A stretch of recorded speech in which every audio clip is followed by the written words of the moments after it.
নমস্কাৰ, মই যুগল। সকলো চাগে ভালে আছে। আজি দেওবাৰ হ'লে চাৰিওফালে অফিচ স্কুল বন্ধ থাকে আৰু মোৰো বন্ধ হৈ আছে থিয়েটাৰ আৰু কিছুদিনৰ পিছত মই আকৌ অহা বছৰৰ বাবে থিয়েটাৰ গৈ আছোঁ। সেয়ে ঘৰতে আছোঁ যেতিয়া বন্ধু কেইজনমানে ক'লে অলপ ঘূৰি আহোঁ ব'লা। আৰু আজি আমাৰ লোকেশ্যন হৈছে লখিমপুৰ জিলাৰ পৰা নিচেই কাষতে লাগি থকা কাকৈ ৰাজগড়। বেছি দূৰ নহয়, লখিমপুৰ লীলাবাৰীৰ পৰা খুব সম্ভৱ 8 কিলোমিটাৰ ভিতৰলৈ আহিলে কাকৈ ৰাজগড় পায়।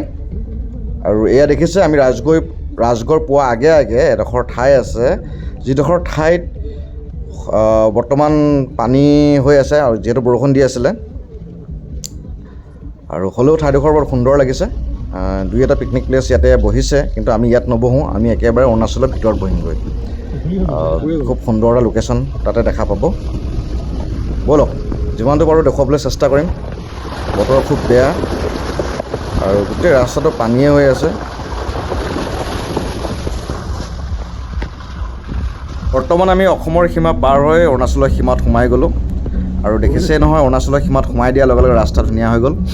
যাকে নহওক, এয়া এখন সুন্দৰ ফিল্ড য'ত খেলি আছে ইয়াৰ লোকেল ট্ৰাইবেল ল'ৰাখিনিয়ে। আৰু আমি বৰ্তমান অৰুণাচলৰ ভিতৰত সোমাই গ'লোঁ, লোকেশ্যন পাবলৈ হৈছে। আমি যদি চিধা গ'লে অৰুণাচলৰ বহুত ভিতৰ কিছুমান জেগা যাব পাৰি, কিমিন ওলাব পাৰি। আৰু আমি বৰ্তমান এই নদীৰ ফালে নামি আহিছোঁ।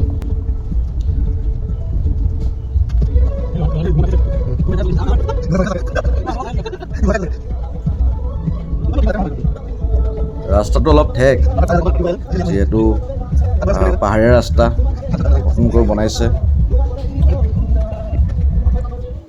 ইয়াৰ পৰা আচলতে পিকনিক খাবলৈ আৰম্ভ কৰি দিয়ে।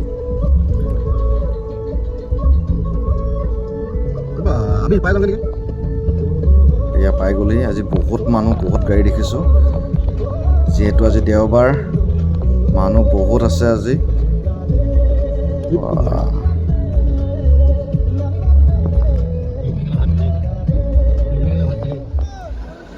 বৰ্তমান খুৱাই খাই আছে, বনাই আছে, গা ধুই আছে। আৰু আমিও লাগি যাম বাৰু হাতে কামে। চিধা দেখিছে ন, আগফালে এখন ওলমা দলং আছে। পিছলৈ মই তাত দেখুৱাই দিম ভিডিঅ'টো ভালকৈ। সদ্যহতে আমি এডোখৰ জেগা বিচাৰি আছোঁ ক'ত বহি আমি খাব পৰা যায়, যিহেতু আমি বনাই মেলি খাম। কি সুন্দৰ এটা পৰিৱেশ। বৰ্তমান লোকেশ্যন পাই গৈছোঁ, কাকৈ ৰাজগড়। আৰু আহিয়ে আমাৰ পাই গৈছে কামে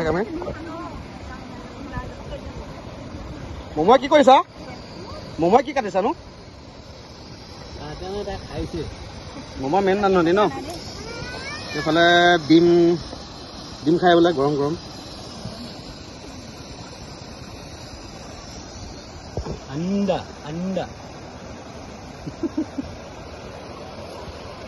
সঁচাকৈ বহুত মানুহ। ডিমৰ আয়োজন চলি আছে, ডিম বইল।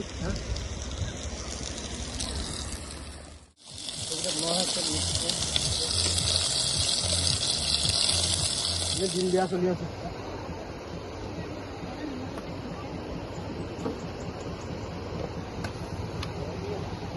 লৰালৰিকৈ খানা পিনা খাই আমি ইয়াৰ পৰা ওলাইছোঁ। এতিয়া আন্ধাৰে হৈ গ'ল, যিহেতু আমাৰ ইয়াৰ পৰা আমাৰ ঘৰলৈ অলপ দূৰ আছে। আমি ইয়াৰ পৰা ওলাই দিছোঁ আৰু যিমানকণ পাৰোঁ দেখুৱাবলৈ চেষ্টা কৰিলোঁ। ৰান্ধনি হৈ থকাৰ কাৰণে বেছি দেখুৱাব নোৱাৰিলোঁ, চৰি।